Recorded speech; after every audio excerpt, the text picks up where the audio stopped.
বরাবরের মতো এবারও ওমেন্স কলেজে পূজিত হলেন বিদ্যার দেবী সরস্বতী। কলেজের ছাত্রীরা মিলেই করল সবকিছুর আয়োজন।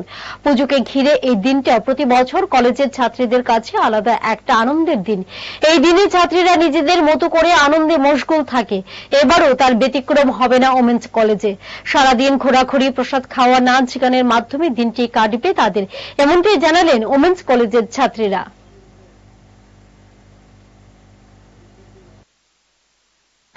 আজকের দিনের জন্য প্রচুর প্ল্যান রয়েছে। তো আমাদের কিছুক্ষণ আগে পূজা শেষ হলো, অঞ্জলি আমরা নিলাম, তারপরে প্রসাদ দিলাম সবাইকে, তারপর আমরা একটু ভোগের আয়োজন করেছি। দুটো থেকে আমাদের শুরু হবে প্রসাদ দেওয়া বিতরণ, এটুকুই চলছে। তারপরে তো নাচ গান ঘোরাঘুরি আছেই ছাত্রদের জন্য।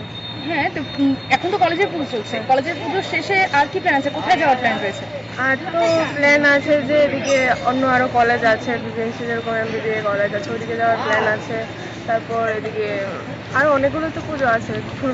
কলেজের পুজো সারার পর বাইরের পুজোগুলো দেখার ইচ্ছা আছে ফ্রেন্ড বন্ধুদের সাথে। কলেজে যে পুজো হচ্ছে সেই পুজোর আয়োজন দেখতে পেলাম, খুব সুন্দর করে তোমরা আয়োজন করেছো। ঠিক কদিন আগে থেকে শুরু করেছো এবং ঠিক কি ভাবে? আমরা তো এটা অনেকদিন আগে থেকে, যেরকম 15 দিন, এক সপ্তাহ আগে থেকে শুরু করে দিয়েছি। যেমন কলেজের পুরো কলেজের ভিতরে আলপনা করা, তারপর সবকিছু জিনিস অ্যারেঞ্জ করা, যে কার বাড়ি থেকে কি আসবে, তারপর কে কোন জিনিসটা আনবে, কে সকালে ভোগ সাজাবে, সবকিছু অনেকদিন আগে থেকে আমরা শুরু করে দিয়েছি।